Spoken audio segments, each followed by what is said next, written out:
तत्सवितुर्वरेण्यं भर्गो देवस्य धीमहि धियो यो न प्रचोदयात्।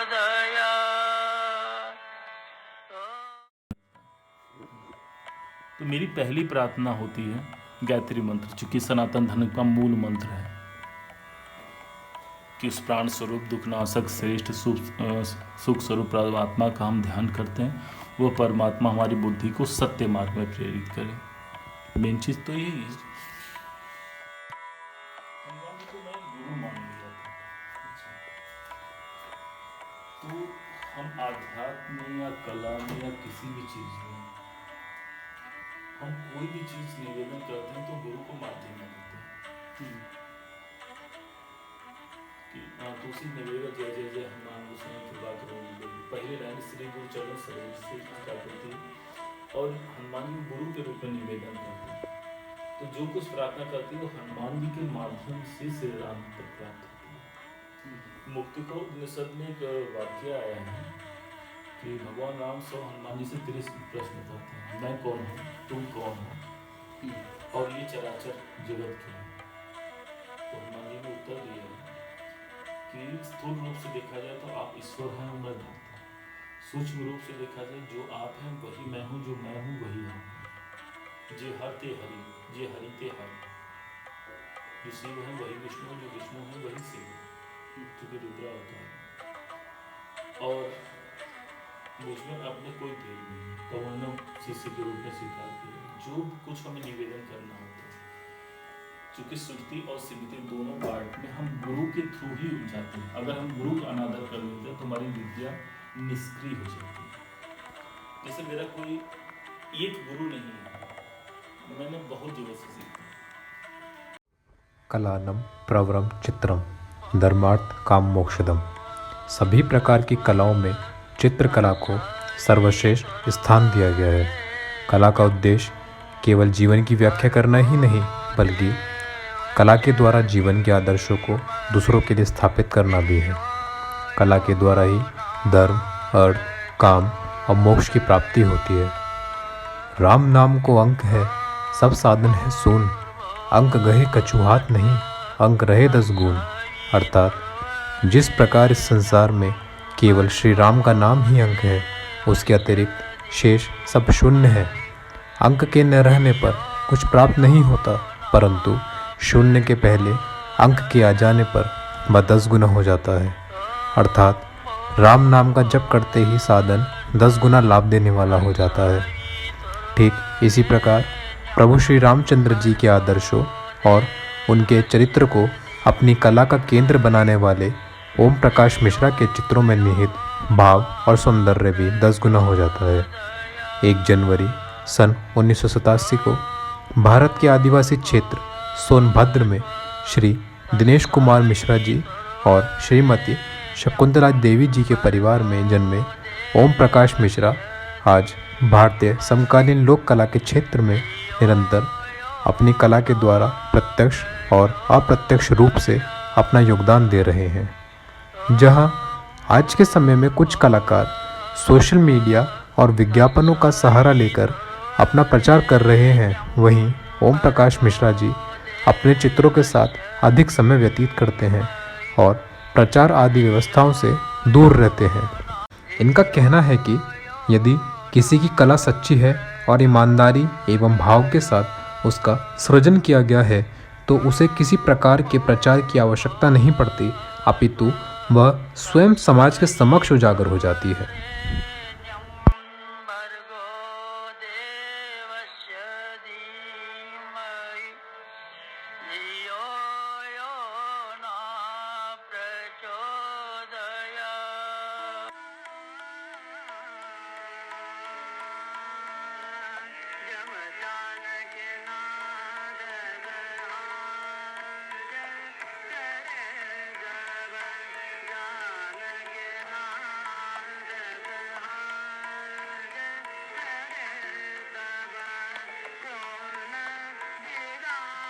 कई राष्ट्रीय और अंतर्राष्ट्रीय कला प्रदर्शनियों में अपने चित्रों को प्रदर्शित करने वाले ओम प्रकाश जी पिछले कई वर्षों से भारतीय समकालीन लोक कला के विकास हेतु काम कर रहे हैं। बहुत ही साधारण व्यक्तित्व वाले कलाकार ये बेहद कम शब्दों में अपनी बात कहना पसंद करते हैं और साथ ही विशेष प्रकार के आडंबरों से दूर रहते हैं।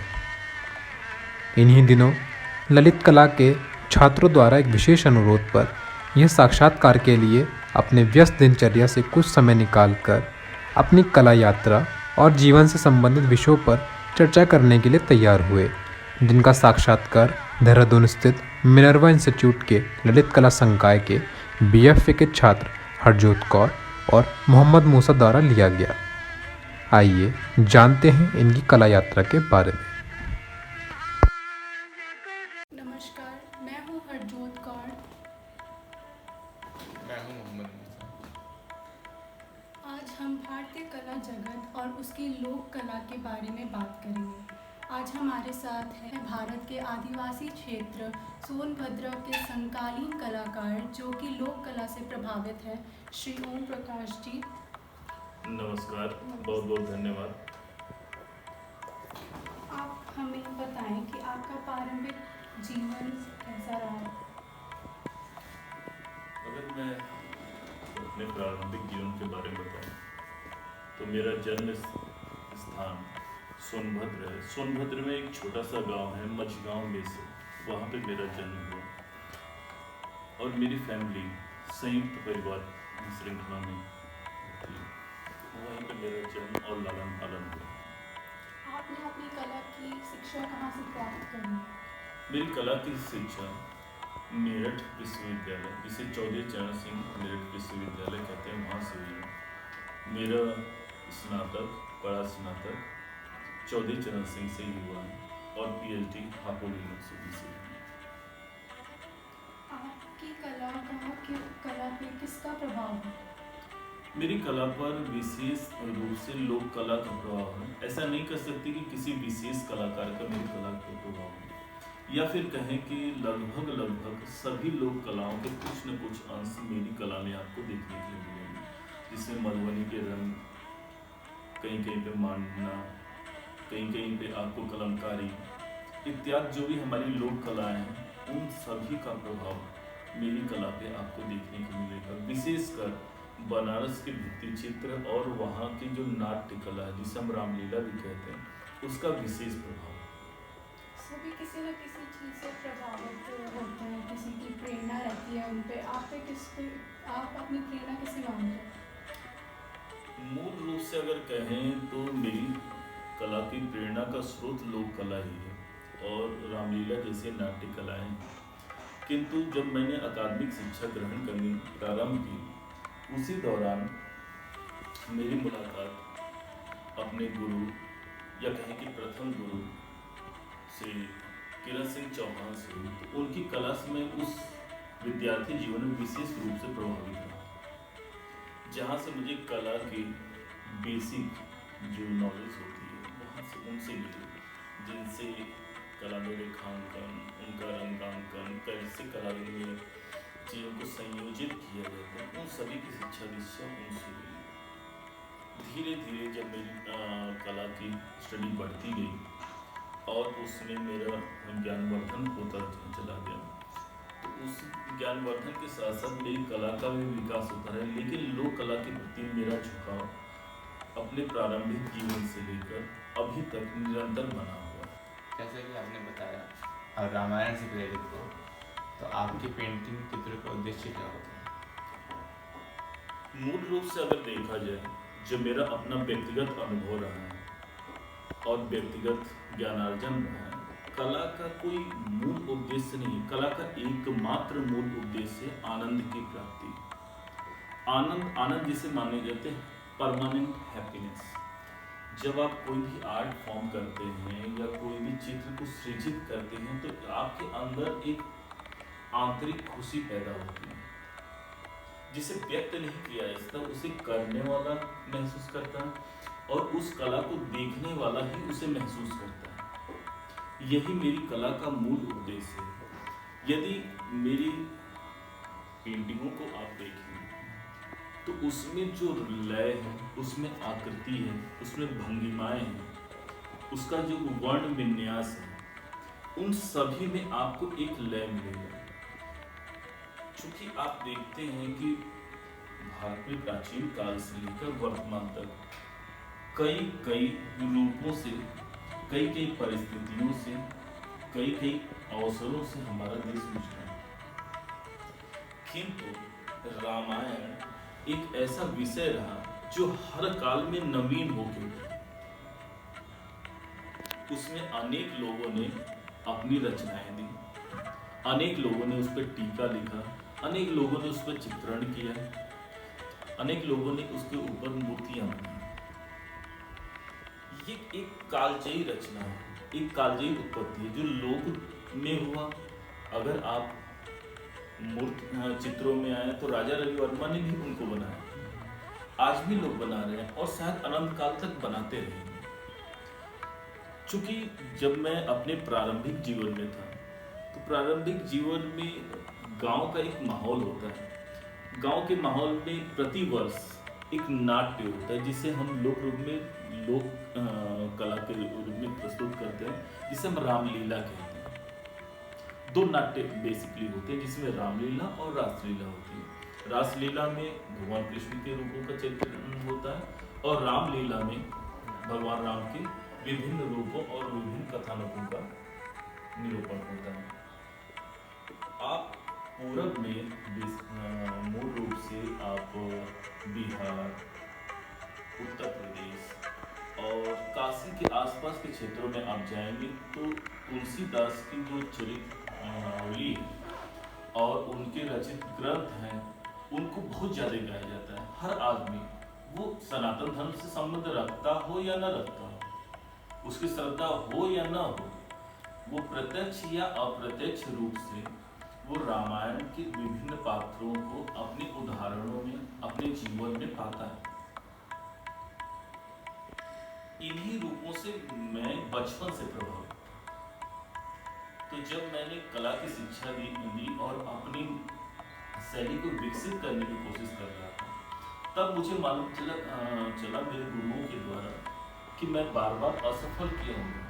तो हमारे गुरु अब नहीं रहे, अमरजीत सिंह पदम, जो जिनसे मैंने काफ़ी सौंदर्य शास्त्री की विभिन्न दीक्षाएं ली, तो उन्होंने कहा कि कला में वो बना जो तू है।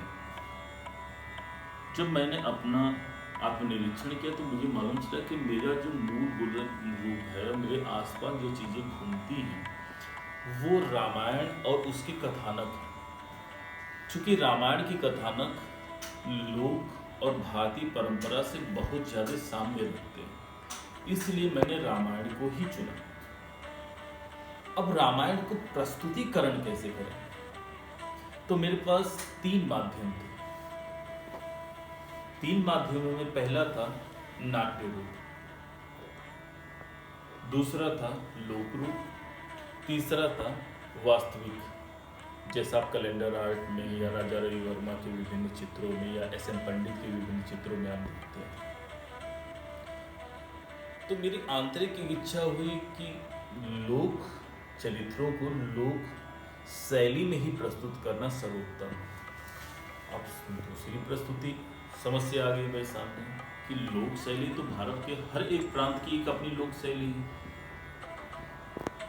तो ऐसी कौन सी शैली में रखूं कि वो लगे कि नहीं वो ओम प्रकाश की ही शैली है। तो मैंने विभिन्न लोक शैलियों का अध्ययन किया और किसी शैली से रंग, किसी शैली से उसकी आकृतियाँ, किसी शैली से उसका कंपोजिशन सेंस इत्यादि मैंने उठाया और उसे अपने अनुकूल आत्मसात करके फिर उन्हें सृजित किया। और ईश्वर का विशेष धन्यवाद कि मेरी कृतियों को सराहा गया और विशिष्ट और समकालीन सभी कलाकारों ने उसको प्रोत्साहित किया और मेरा मार्ग प्रशस्त किया। इस तरह की शैली हमारी चलती है। ज़्यादातर पेंटर्स, आर्टिस्ट जो भी होते हैं वो हमेशा कृष्णा, गणेश, बुद्ध ये सब की पेंटिंग्स बनाते हैं और सबको पसंद भी आ जाती है, बिकती भी है। आपका जो विषय है रामचरितमानस, आपने वही क्यों चुना? काफी सुंदर प्रश्न है आपका। जब मैंने काफ़ी कलाकारों की कलाकृतियों को देखा तो मुझे लगा कि कृष्ण पर, भगवान बुद्ध पर या उनके अलग अलग अवतारों पर, गणेश जी पर काम हो रखे हैं। अगर मैं उस पर बनाता भी तो मेरा जो आंतरिक भाव है वो शायद उनसे सामने नहीं खाता। बचपन से जो मेरी अपनी रुचि रही और इष्ट के रूप में जिसको मैंने माना, उन सभी रूपों में भगवान राम का जो चरित्र है और उनके कथानक हैं वो मिलते जुलते हैं और सामने भी दिखाते हैं। लेकिन अन्य रूप में कहीं न कहीं नाट्य उत्पन्न होता है, ड्रामा उत्पन्न होता है, और कला में नाट्य उत्पन्न होना थोड़ा सा नकारात्मक माना जाता है। दूसरा चीज़, जब मैं शास्त्रों को पढ़ता हूँ तो हमारे यहाँ अवतार की 3 श्रेणियाँ, जिसमें एक महत्वपूर्ण अवतार है जो लीलाधर, जो लीला करने के लिए आते हैं, जिन्हें भगवान कृष्ण, उनके जो रूप है या उनकी जो उन्होंने क्रियान्वित किया अपने कथानकों में, जैसे कि गोवर्धन पर्वत उठा लेना या इस तरह की बहुत सारी ऐसी क्रियाएं जो आम आदमी नहीं कर सकता। भगवान राम का जो अवतार था वो मानवीय अवतार, उन्होंने जो भी प्रेरणा की वो मर्यादा पुरुषोत्तम है। और आज की सबसे बड़ी समस्या है मर्यादा का भंग होना, वापस मर्यादा की करना।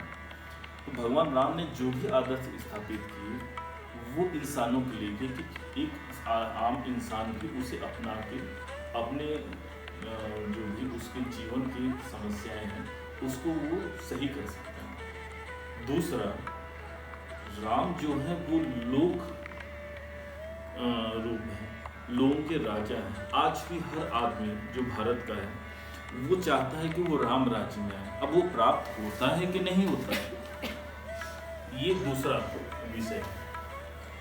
तीसरी सबसे बड़ी विशेषता थी कि जो लोक रूप में भक्ति काल में है, भक्ति काल में कृष्ण पर भी अनेक रचनाएं हुई, लेकिन जनता ने राम के रूपों को ही ज्यादा गाया, कृष्ण के रूपों को कम गाया। इसीलिए जो मेरा व्यक्तिगत रुझान था, मैं किसी को गलत या सही नहीं कह रहा, मैं उनको कह रहा हूँ जिन्होंने उस चीज़ को किया। मेरा मानना है कि वो चरित्र जो आपके हृदय के नजदीक हो, जिसे आप खुद भी महसूस कर सकते हैं, वही अगर आप चित्रित करें तब वो उसे देखने वाला, उसे समझने वाला उसे महसूस कर सकता है। इसलिए मैंने राम को ही चुना। अधिकतर जो पेंटिंग्स होती हैं ईश्वर की, मतलब जो गॉड्स होते हैं, उनकी बॉडी काफ़ी स्ट्रॉन्ग, जिम वाली, मस्कुलर बॉडी प्रेजेंट करते हैं। आपकी जो पेंटिंग्स रहती है उसमें काफ़ी साधारण तरीके से उन्हें दर्शाया गया है, ऐसा क्यों? इसका कारण दो है। प्रथम कारण है कि हमें लोक रूपों में सबसे पहले जो महत्वपूर्ण चीज सौंदर्य बोध होना चाहिए। दूसरा कारण है कि मैंने चित्र के जो भी शास्त्र हैं, प्रामाणिक शास्त्र हैं, उनमें भी और अपने किसी भी प्राचीन शिल्पों में ऐसा कोई मैंने उदाहरण नहीं देखा जिसमें उनकी मस्कुलर बॉडी है। क्योंकि जो हमारे चित्र बने हैं या हमारे मंदिरों में जो भी उनके शिल्प निर्माण हुए हैं वो काफ़ी स्तर तक वो सिंबॉलिक और एस्थेटिकल है। अगर उनमें मस्कुलर बॉडी की तबियत, चूँकि मस्कुलर चीज़ आई कहाँ थी, ये ग्रीक शैली का प्रभाव है। वहाँ के जो गॉडेस थे ज्यूस, वहाँ से लिया, जिसे कॉमिक शैली ने एडॉप्ट किया, फिर उनको मस्कुलर बनाया। और मस्कुलर चूँकि अप्राकृतिक होता है, अगर एक साधारण शरीर को लिए तो साधारण शरीर कभी भी जिम वाला नहीं हो सकता, उसे विशेष क्रिया के द्वारा तैयार किया जाता है। जबकि जो देसी पहलवान होते हैं, जैसे हमारे हनुमान जी का जो चरित्र है वो पहलवानों वाला है, तो पहलवानी में आप देखेंगे कि चौड़ी छाती है और तमाम चीज़ें हैं, लेकिन मस्कुलर बॉडी आपको कभी नहीं मिलेगी। इसीलिए जो मेरी आकृतियों का चुनाव होता है, उसे बनाने की जो शैली होती है वो साधारण होती है। तीसरा जो सबसे महत्वपूर्ण कारण है कि जब हम कोई भी पेंटिंग करते हैं, अगर हमने उसको विशेष रूप दे दिया जो साधारण रूप से नहीं होता, तो आम आदमी उसके साथ अपने आप को जोड़ नहीं पाता, न कलाकार जोड़ पाता है और न आम आदमी से जोड़ पाता है। वो एक तरह का कैलेंडर हो जाता है, जिसकी वजह से वो एक तरह की अपनी जो उपयोगिता होती है उसे वो खो देता है। और सबसे महत्वपूर्ण कारण है कि मेरे चित्रों पे लोक कला का और भारतीय चित्र शैली का विशेष प्रभाव है, और इन दोनों में कहीं से भी आपको मस्कुलर बॉडी नहीं मिलेगी। आप चाहे मंदिरों में इसके उदाहरण आप देख सकते हैं, लोक रूपों में देख सकते हैं, हमारे मिनिएचर में देख सकते हैं। जैसे भगवान कृष्ण को वीर पुरुष माना गया है, लेकिन राजस्थानी मिनिएचर या मुगल मिनिएचर में कहीं भी आपको उनको मस्कुलर बॉडी नहीं दिखा गया है। क्यों? क्योंकि जैसे ही आप मस्कुलर बॉडी लेते हैं वो अप्राकृतिक हो जाती है, और प्रकृति का जो मूल रूप है वो लय है। हवा चल रही है या पानी बह रहा है या कुछ भी, उसमें एक लय है। इस लय को जैसे ही हम रोक देते हैं वैसे ही वो अप्राकृतिक हो जाती है। इसीलिए आप जो भी आकृतियाँ देखोगे वो बहुत ही सिंपल है, और सिंप्लिसिटी ही हमारे आर्ट की सबसे बड़ी चीज़। एक मेरे गुरु एक कहानी सुनाते थे कि जब हमारे यहाँ जहांगीर साहब थे मुगल पीरियड में, तो उनके यहाँ कुछ ब्रिटिशर आए और उनको बड़ा घमंड था कि हम बहुत रियलिस्टिक बनाते हैं, और भारतीय कला का उन्होंने बहुत मजाक उड़ाया। तो जहांगीर खुद कला के बड़े अच्छे विद्वान थे, तो उन्होंने अपने संरक्षण में जो उनके कलाविद थे उनको पेंटिंग बनाने दिया, और उनसे कहा कि आप एक हफ्ते या कुछ समय बाद इसको वापस आके ले जाइए। जब वो पेंटिंग जहांगीर स्कूल के कलाकारों ने तैयार कर दी, तब उन्होंने उसको ब्रिटिशर के सामने प्रेजेंट किया और कहा कि अपनी पेंटिंग ले लीजिए। तो संयोग बस या कहें या भारतीय कला का प्रमाण कहें कि उन्होंने वही पेंटिंग चुनी जो कॉपी की है।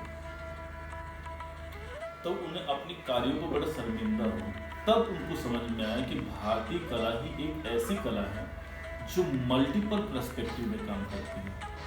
आप मिनिएचर को जब आप देखेंगे तो सिंप्लिसिटी है, और एक ही छोटे से फ्रेम में राजा घर में भी है, वो जंगल में भी शिकार कर रहा है, फिर वहाँ से आया, फिर वो खेल भी रहा है, और बहुत सारी स्टोरी, और कहीं से भी आपको और नहीं लगेगा।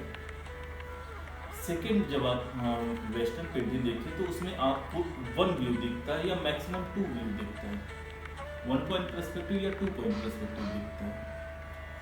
क्योंकि ये बातें जब मैंने कला का अध्ययन किया और गुरु के मार्गदर्शन में ये पाया है कि हमारी कला, वो चाहे मिनिएचर आर्ट हो या लोक कला हो या अन्य कला, सब में सिंप्लिसिटी को सबसे महत्वपूर्ण माना है। चूँकि साधारणीकरण सबसे ज़्यादा कठिन है, किसी भी चीज़ को डेकोरेट करना बड़ा आसान है। जैसे मैं ज्वेलरी पहन लूँ, स्पेक्स लगा लूँ, या काम में कुछ डिफरेंट पहन लूँ, या अलग अलग तरह के परिधान धारण कर लूँ, तो आसान है मुझे सुंदर दिखना, या अलग अलग तरह के प्रसाधन यूज करके मेकअप कर लूँ।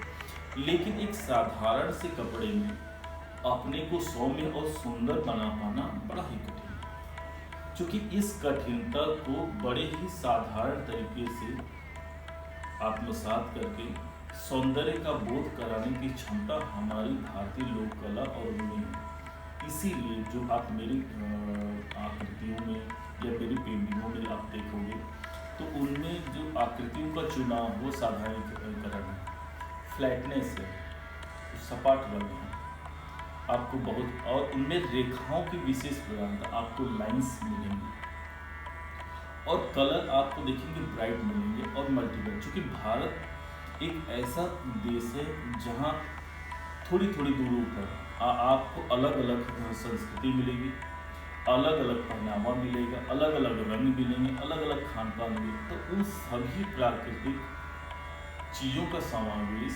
प्राकृतिक अवयवों का समावेश, प्राकृतिक तत्वों का समावेश आपको मेरे चित्रों में देखने को मिलेगा। यहाँ तक कि कला यात्रा में कुछ परेशानियों का सामना करना पड़ा होगा। तो आपने कैसे परेशानियों के आने के बाद भी फिर भी अपनी कला को बरकरार रखा, कैसे? यहाँ तक की कला यात्रा काफ़ी संघर्षपूर्ण रही, या कहिए कि बेहद संघर्षपूर्ण रही, क्योंकि जैसा सामान्य रूप से सबके साथ होता है, जब हम पढ़ते हैं तो हमें कला की बेसिक शिक्षा दी जाती है। सेम हमारे साथ भी वही है, क्योंकि CCS यूनिवर्सिटी बहुत बड़ा कॉलेज नहीं है। यूनिवर्सिटी तो पुरानी है, बट उसका फाइन आर्ट डिपार्टमेंट बहुत छोटा सा है। क्योंकि सेल्फ डिपार्टमेंट था तो वेस्टिंग पे टीचर आते थे, वेस्टिंग पे चले जाते थे। बेसिक जो शिक्षा दीक्षा वो तो कंप्लीट हो गई। जब मैं मास्टर्स करके बाहर निकला तो मेरे सामने एक प्रश्न खड़ा हो गया कि अब मैं कला में सर्वाइव कैसे करूँ। दो रास्ते थे मेरे पास, या तो कॉमर्शियल कला को अडॉप्ट कर लूँ या फिर प्योर आर्ट में जाऊँ। तो इसके लिए विभिन्न चरणों में कुछ दिन ब्लू लोटस में काम किया, ब्लू लोटस आर्ट प्रोडक्शंस, फिर पैटर्न हैंडीक्राफ्ट में काम किया, फिर स्कूल में जॉब किया। फिर मुझे लगा कि शायद इस तरह से मेरे लिए ये चीज़ें मेरे लिए नहीं बनी, शायद मैं किसी और चीज़ के लिए बना। और पास आउट होने के बाद एक लंबा समय मुझे बेरोजगारी में बिताना पड़ा, और वो दिन बड़े कठिन थे, या कहिए कि ऐसे थे जिनके हम शब्द नहीं दे सकते। क्योंकि एक कलाकार के लिए सबसे बड़ी समस्या होती है गरीबी में अपनी कला को जिंदा रखना। जब ये परिस्थिति मेरे सामने आई तो मेरे पास कोई और साधन नहीं था, और एक स्टेज पर जाकर मैं डिप्रेशन और ऐसी चीज़ों का भी शिकार हुआ। जब ये चीज़ें मेरे साथ गुजर रही थी तो सबसे बड़ा सहारा मेरे मित्र हैं, जिनमें सुनील या सुमित जी हैं, संजय हैं। इस विशेषकर सुनील, जिसमें बहुत सहयोग दिया, मोटिवेशन करता था, उनके साथ ही मैं रहा। और लगभग 4 साल का समय बड़ा कठिन गुजरा, जिसमें सैकड़ों मैंने इंटरव्यूज़ दिए और अनक्वालिफाइड जॉब के लिए। पेंटिंग्स मेरी बिक नहीं रही थी, और आर्ट करने के लिए मटेरियल चाहिए था। कुल मिला जुला के कहें कि बड़ा पेनफुल टाइम है। 2014 में मेरे जो गुरु जी थे उनकी कॉल आई कि टीचिंग करेगा, हमने कहा कि कर लेंगे। मैंने कहा ठीक है। फिर मोदी नगर में इंस्टीट्यूट ऑफ फाइन आर्ट है, वहाँ मुझे बुलाया गया और एज अ लेक्चरर फाउंडेशन की क्लास मुझे दी गई। आर्ट फील्ड में फर्स्ट जॉब जिसे मैं मानता हूँ अनऑफिशियल, वो ये है कि वहाँ से मेरी कला यात्रा में एक पहला स्टेप मिला, या कहें कि पहली सीढ़ी मिली, जहाँ से मैं अपनी कला को निखारता प्रारंभ किया। मेरे सामने 2 चीज़ें थी कि मैं बनाऊँ तो बनाऊँ क्या, अकादमिक बनाऊँ जैसा रियलिस्टिक है, तो उससे मुझे इंटरनली हैप्पीनेस नहीं मिलता। हाँ, लोग तारीफ जरूर करते, और जो मैं बना रहा था वो बिक नहीं रहा था। अब इन दोनों का संघर्ष चल रहा था। तब मेरे एक मित्र ने मुझे सलाह दी कि मैं लोग से लिख काम करना चाहिए। फिर मैंने अपने टीचर्स और अदर लोगों से बातचीत की, जिनमें विशेष रूप से यश वेद जी, विजय वेद मैम, डॉक्टर अलका चोपड़ा और अमरजीत सिंह खरम सर। इन लोगों ने विशेष सहयोग किया, और विशेषकर डॉक्टर राकेश लाभ सर। इन लोगों के सहयोग से मुझे मालूम चला कि मैं क्या हूँ, मुझे क्या बनाना चाहिए, और उसका प्रस्तुतिकरण क्या होना चाहिए। उसका मैंने प्रथम कैनवास बनाया रामायण, एक पेंटिंग मैंने बनाई जिसमें हनुमान जी मिरर में देख रहे हैं, और मिरर में उनको भगवान राम की छवि दिखाई दे रही है, और उस मिरर का रिफ्लेक्शन, छोटे छोटे मिरर उसके पूरे बैकग्राउंड में फैले हुए, जिसमें रामायण की डिफरेंट स्टोरी। क्योंकि ये थॉट आया, मैं रात में सो रहा था तो थॉट आया कि आज रामायण के बारे में किसको, इस चित्र में आप देखेंगे कि रामायण की जो पेंटिंग है उसमें हनुमान जी आईने में देख रहे हैं। आईना मतलब मिरर। मिरर का मतलब है कि इसको संस्कृत में हम आयन कहते हैं। तो जो रामायण का जो शाब्दिक अर्थ है राम आयन, यानी राम का आईना। जिस आईना का मतलब आईना के सामने जब हम लोग खड़े होते हैं मिरर के सामने, तो मैं जैसा हूँ वैसा ही रिफ्लेक्शन मुझे दिखाई देता है सामने। तो उस रिफ्लेक्शन को जो राम जी थे या उनके साथ जितनी भी घटनाएं थे उसका साक्षी कौन है? तो उसका साक्षी हनुमान। चूँकि हनुमान जी चिरंजीवी हैं, वो अंत काल तक, कलयुग के अंत काल तक जीवित रहेंगे और जब तक भगवान का 10वां अवतार नहीं हो जाता। तो पहला कैनवास बनाने की प्रेरणा वो मुझे मिली और बनाया, और उसको प्रोत्साहन भी काफ़ी मिला। इसमें हनुमान जी बैठे हुए काफ़ी मिरर लिए हुए सराउंडिंग में सारी चीज़ें। तो यहाँ से मुझे लगा कि हाँ, ये मेरा लाइफ का, मेरी शैली बनाने का या जिस स्टाइल में मैं काम कर सकता हूँ, संभवतः ये उसकी प्रथम सीढ़ी है। फिर उसके बाद मैं क्रिएशन करता रहा और ईश्वर की कृपा से वैसे विचार मेरे अंदर आते रहे, वैसी प्रेरणाएँ आती रही। रामचरितमानस पढ़ता था तो उनकी चौपाइयाँ और उनके दोहों में जो उनकी भगवान राम के चरित्र का चित्रण हुआ है वो मैं विजुलाइज करने लगा। और विजुलाइज करने के बाद धीरे धीरे, या तो कहें कि स्वतः प्रकृति की प्रेरणा, ये मैं कहूँ कि मैंने किया तो ऐसा कुछ नहीं, ये संभवतः प्रकृति की प्रेरणा थी कि मेरा व्यक्तित्व और मेरा कृतित्व दोनों एक प्लेटफॉर्म पे आ गए, एक सतह पे आ गए, और जिसका नतीजा आजादी किया। अपने चित्रों से ही अपने मन के भाव व्यक्त करने वाले ओम प्रकाश मिश्रा जी के चित्र आज भारतीय समकालीन लोक कला के क्षेत्र में अलग ही पहचान बना रहे हैं। इनकी कला यात्रा में अभी तक इन्होंने कई प्रदर्शनियों में अपने चित्र प्रदर्शित करे हैं और देखने वालों का मन मोह लिया है। इनके संघर्ष के दिनों में इनकी कला को प्रोत्साहित करने और इनका मार्गदर्शन करने के लिए जाने माने 2 कलाकार सामने आए, जिनका नाम है असुरवेद जी और विजयवेद। असुरवेद जी और विजयवेद जी आज भारतीय चित्रकला के क्षेत्र में एक विशेष स्थान रखते हैं, जिनकी कलाकृतियाँ देश ही नहीं बल्कि विदेशों में भी लोकप्रिय हैं। ये दोनों कलाकार ही हर स्थान पर ओम प्रकाश मिश्रा जी के साथ खड़े रहे और उनकी कला यात्रा में उन्हें हमेशा प्रोत्साहित करते रहे। नव सिद्धार्थ आर्ट ग्रुप दिल्ली की लाइफ मेंबर विजयवेद जी आज भारतीय कला के क्षेत्र में एक जानी मानी कलाकार हैं, जिनकी पेंटिंग्स की लोकप्रियता आज देश की सीमाएं पार कर चुकी हैं। इनके चित्रों के लिए इन्हें कई विशेष पुरस्कारों से सम्मानित किया जा चुका है। अपनी बहुत ही व्यस्त दिनचर्या से कुछ समय निकालकर इन्होंने ओम प्रकाश मिश्रा जी के कला और कला जीवन पर अपने विचार व्यक्त किए।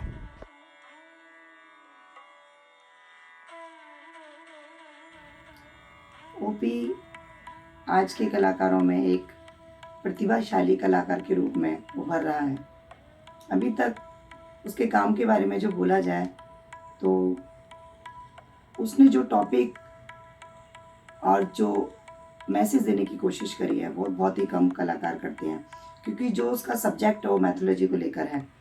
तो मुझे ये अच्छा लगता है कि जब से मैं उसको जानती हूँ, स्टूडेंट था तब से हम जानते हैं, तो उसने जो उसमें इम्प्रूवमेंट करी है अपने काम के अंदर, वो उसके काम में लगातार दिखाई दे रही है। क्योंकि जो सब्जेक्ट उसका चूज़ किया है वो मुझे इसलिए भी पसंद है कि इस तरह के सब्जेक्ट को लोग बहुत कम उठाते हैं। एक समय पर राजा रवि वर्मा ने एक कैलेंडर प्रथा स्टार्ट करी थी, मतलब कैलेंडर की तरह वो हमारी जो पौराणिक कथाएं होती हैं, राम की, कृष्ण की, सूरदास की, इन सब को लेकर वो चित्रांकन करते थे। बट इन्होंने, ओपी ने उसको एक आधुनिकता का रूप देते हुए जो उसमें एक टच दिया है आजकल की कंटेम्प्रेरी आर्ट को लेकर, वो बहुत खूबसूरत है। अभी मैंने फ़िलहाल उनका सूरदास का एक पेंटिंग देखा, तो बैकग्राउंड और ये सब जो एलिमेंट्स यूज़ करते हैं वो आधुनिकता का पुट लिए हुए होते हैं, ये नहीं कि पुरानी पद्धति, पुरानी सब्जेक्ट या पुरानी चीज़ों को लेकर ही उन्होंने कुछ ऐसा किया। अपने विचार, आपका उस कथा को लेकर आपका क्या व्यू है, उस व्यू को भी उन्होंने उसके साथ अटैच किया है। तो मैं चाहूँगी कि ओपी इसी तरह लगातार प्रगति करता रहे, काम में उनके निखार आता रहे, और हमारे जो कंटेम्प्रेरी आर्टिस्ट में एक दिन उनका नाम अभी भी है और आगे भी उनका ऐसे ही रहे, ये मेरा उसके लिए आशीर्वाद है। चौधरी चरण सिंह विश्वविद्यालय मेरठ की ललित कला विभाग की पूर्व विभागाध्यक्ष डॉक्टर अलका चड्डा, जो कि एक समकालीन चित्रकारा भी हैं, उन्होंने भी ओम प्रकाश मिश्रा जी की कला और उनके कला जीवन पर अपने विचार व्यक्त किए। There is a very famous quote by Balzac that passion is a universal humanity, and without which art, religion, and history would be useless. We can say the same thing about O.P. Mishra's work, where he has been religiously following his passion by representing his day-to-day life, the surroundings, the ghats, his beliefs. And now today he has reached a place where he has found his own identity. From the direct representations, he has turned his compositions to creativity. There are hidden dimensions to it. The storyline of the Ramayana might be the same, but the representations are unique in its own way.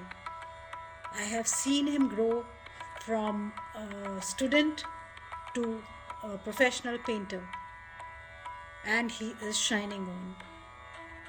The representations of rickshawalas, monkeys, ghats, and religious scriptures have turned to an advanced level where he has been painting the series on Ramayana with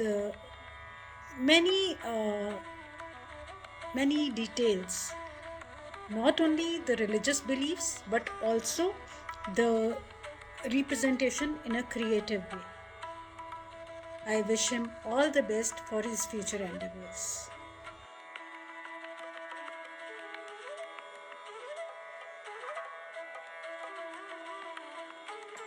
इसी श्रृंखला में आगे भारत के एक जाने माने art critics, artist और art writer विनय त्रिवेदी जी ने भी अपने विचार व्यक्त किए। नमस्कार जी, मैं विनय त्रिवेदी, चित्रकार, कला लेखक। कलाकारों को कला सर्जन के लिए सबसे पहले जनजाति और लोक कलाओं का अनुसरण करना चाहिए। युवा चित्रकार ओम प्रकाश मिश्रा जी, जिन्होंने अपनी कलाकृतियों में लोक कला का अनुसरण किया है, इनकी कलाकृतियाँ धार्मिक और लोक प्रतीकों का प्रभुत्व देखा जा सकता है। इन्होंने अपनी कलाकृतियों में रामायण और भक्त शिरोमणि श्री राम भक्त हनुमान के चित्रों को बड़ी शिद्दत के साथ अपने कैनवास पर उतारा है। फिर चाहे विषय सुंदरकांड के हों या रामायण के कोई कथानक को लेकर, इनके चित्रों से मेरा साक्षात्कार बहुत पहले से रहा है, लेकिन राष्ट्रीय मथुरा संग्रहालय के कला शिविर में इनको चित्रों को रचते हुए देखा। इनकी तन्मयता, इनके रंगों का चयन और इनके लगाने के तरीके इनके व्यक्तित्व को बताते हैं।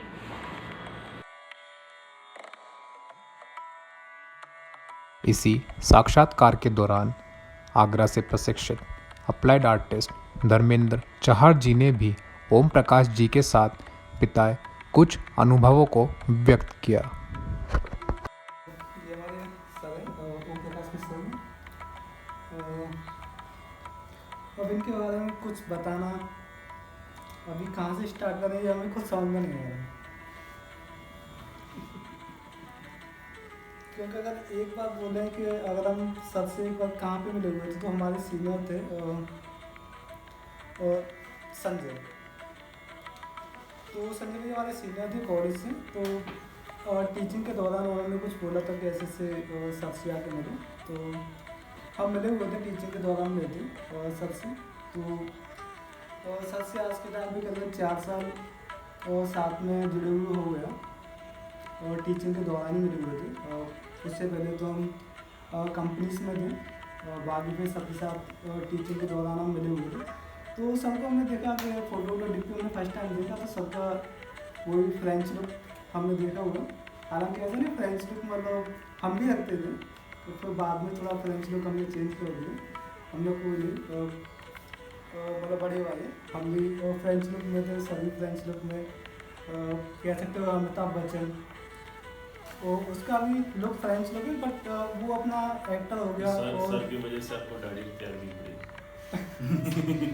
हाँ, थोड़ा कह सकते हैं, मतलब अगर हमारे सर जैसे रखते हैं फ्रेंच लुक में, तो फिर हमें चलो बोले हमारे बड़े भाई हैं, तो एक सर भी हैं, बड़े भाई भी हैं, दोनों चीज़ें हम कह सकते हैं।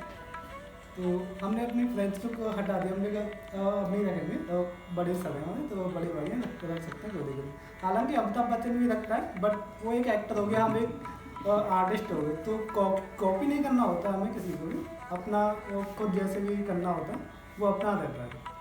तो अपनी स्टाइल, अपना जो भी लाइफ स्टाइल रहने का, काम करने का, वो अपना अलग तरीका रहता है।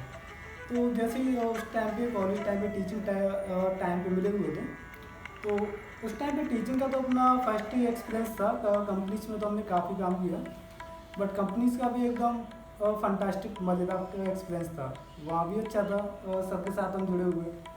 तो सर ने बोला हुआ हमसे भी कि ठीक है, अब कोई नहीं, स्टार्ट में आपका तो करिए, आराम से हो जाएगा। हमने सर कोई दिक्कत नहीं है, बाकी तो जैसा है कर ही लेंगे। जैसा है तो फर्स्ट टाइम एक्सपीरियंस अभी तक हमारा चला आ रहा है। तो बाकी सबका भी थोड़ा सपोर्ट रहा, सब गाइडेंस का। बट 4 साल में जितना सर से हम मिले हुए हैं, तो कह सकते हैं बड़े भाई भी हैं और एक सर भी हैं, और एक बोलते हैं कि हाँ, मतलब जैसे हैं थोड़े शांत हैं, बट थोड़े इंटरेस्टिंग पर्सन भी कभी कभी हो जाते हैं। इसी श्रृंखला में आगे बंगाल से प्रशिक्षित कलाकार श्री रूप मन्ना जी ने भी अपने विचार व्यक्त किए। मैं ओम प्रकाश सर से के बारे में अगर ज़्यादा बात करूँ तो मेरे लिए उतना हक नहीं बनता, क्योंकि सर एक महान कलाकार हैं।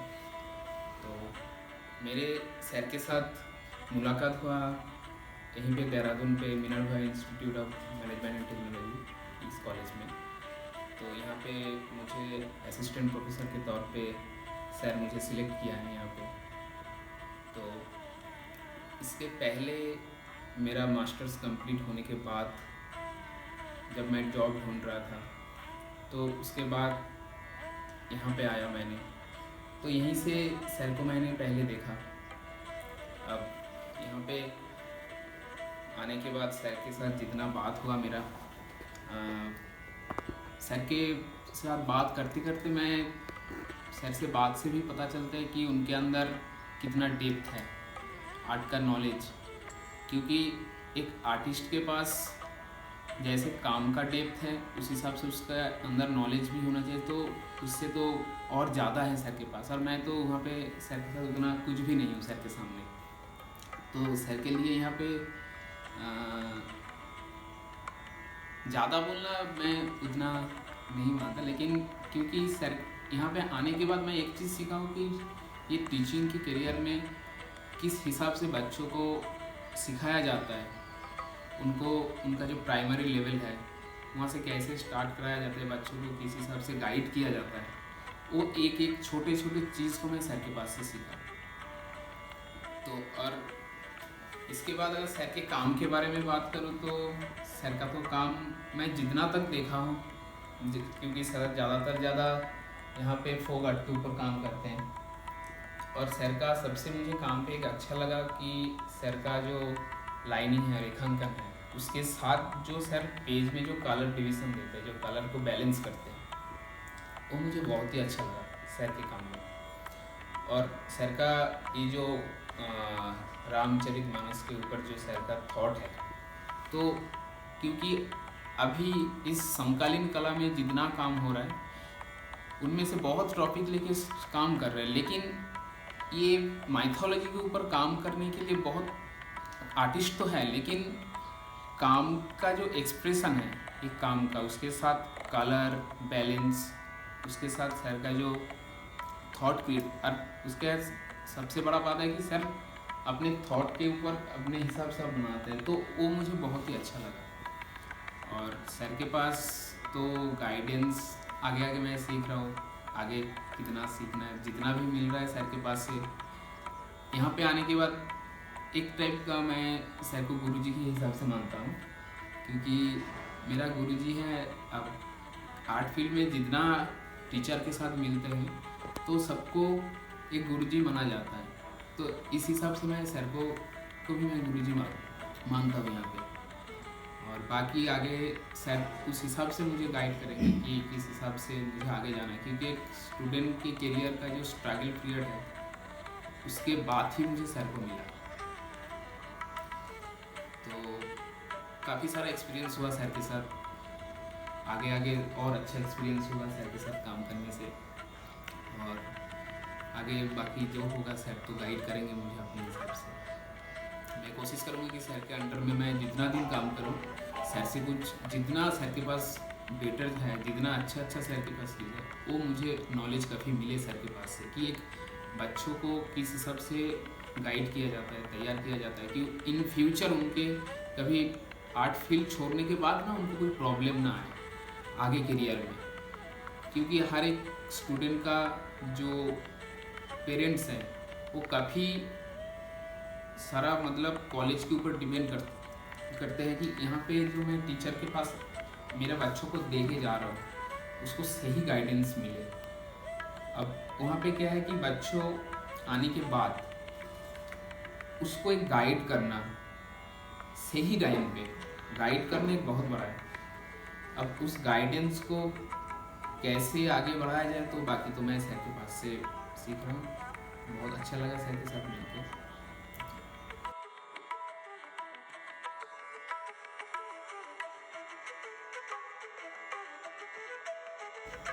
तो बढ़ते अपने आखिरी प्रश्न पर, आपके नज़रिए से कला क्या है और आप युवा कलाकारों को क्या संदेश देना चाहेंगे? मेरी व्यक्तिगत राय कला के बारे में तुलसीदास के चरित्र से मिलती जुलती है। जब तुलसीदास ने अपना रामायण लिखा तो उसका अंतिम जो श्लोक है उसमें बड़ा स्पष्ट कर दिया था कि इस रामचरितमानस की रचना मैं अपने लिए कर रहा हूँ, अपने स्वामी सुख के लिए कर रहा हूँ, अपने इष्ट के लिए कर रहा हूँ और अपनी भक्ति के लिए कर रहा हूँ। स्वामता सुखाय श्री तुलसी रघुनाथ गाथा भाषा निबंध मतिमंजुल मातृति। ये जो कुछ भी रचना है वो मैं अपने सुख के लिए कर रहा हूँ, अपनी आत्मा तृप्ति के लिए कर रहा हूँ और श्री रघुनाथ जी के प्रति भक्ति भाव के लिए कर रहा हूँ। इसका और कोई उद्देश्य नहीं है। जो मेरी दृष्टि है वो बिल्कुल एज इट इज है, सेम प्रतिमूर्ति तुलसीदास जी की, कि मैं जो भी रचना करता हूँ कला में वो मेरी आत्मा की अभिव्यक्ति और उसे अपने इष्ट के प्रति समर्पण का भाव है। मेरी दृष्टि में जैसे रविन्द्रनाथ टैगोर जी ने कहा था कि कला आत्मा की अभिव्यक्ति, जैसा इंसान होता है उसकी कला भी वैसी ही हो जाती है। अगर वो लाइक सूजा जिस मनोप्रवृत्ति के थे उनकी कला आप देखेंगे वैसी ही है, हुसैन साहब जिस प्रवृत्ति के थे उनकी कला भी वैसी है, या तैयब मेहता साहब जिस प्रवृत्ति के थे उनकी कला भी वैसी ही। वैसे ही मेरा, मैं उनसे इतनी तुलना नहीं कर रहा, मेरी जो मान्यताएं हैं इन सभी महान कलाकारों और महान विधियों से सामने रखती कि कला का एक ही माध्यम है, वो है आत्मा की अभिव्यक्ति और उसका एक ही लक्ष्य है परम आनंद, सच्चिदानंद की प्राप्ति, सत्यम शिवम सुंदरम, जो हम अपने शास्त्रों में पढ़ते हैं उसकी प्राप्ति है।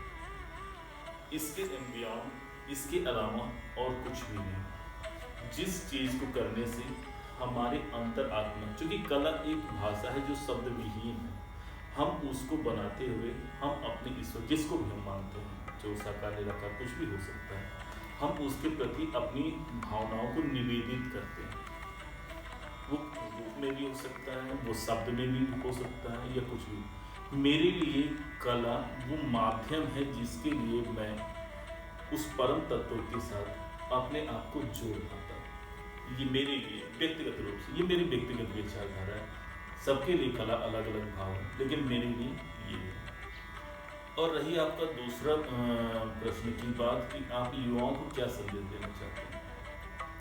आज का युवा दो चीज़ों के बीच में फंसा हुआ है। जैसे हमारे समय में था, हमारे समय में इतनी टेक्नोलॉजी हावी नहीं थी। अगर थी भी तो किसी विशेष लोगों पर जिनके पास पैसे ज़्यादा होते थे। आज के टाइम पर टेक्नोलॉजी बहुत ज़्यादा हावी है, वो कॉमन पीपल हो या बहुत रिच हो, सबके पास कम या ज़्यादा गैजेट है। आज पूरी क्रिएटिविटी इस टेक्नोलॉजी के कैद में आ गई है। मुझे लगता है कि नई जनरेशन को अपने फोक, अपने ट्रेडिशन पे थोड़ा सा रिसर्च करना चाहिए और देन उसके बाद अपने आप को प्रेजेंट करना चाहिए। अकादमिक शिक्षा और समकालीन शिक्षा दोनों को साथ में लेते हुए अपनी क्रिएटिविटी, अपने क्रिएशंस को प्रेजेंट करना चाहिए। मेरा यही व्यक्तिगत सलाह है। इस सार्थक कला संवाद के लिए आपको बहुत धन्यवाद। नमस्कार, आपका भी बहुत बहुत धन्यवाद।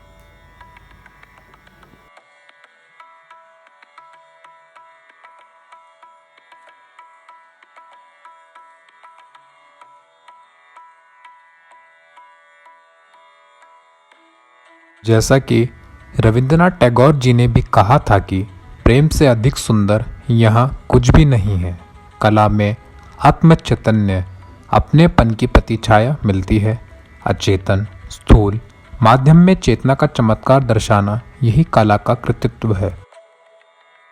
ठीक इसी प्रकार ओम प्रकाश मिश्रा जी का श्री रामचंद्र जी के प्रति उनका स्नेह और प्रेम भाव उनके चित्रों से व्यक्त होता है, जो कि वास्तव में सत्यम, शिवम और सुंदरम की अनुभूति कराते हैं।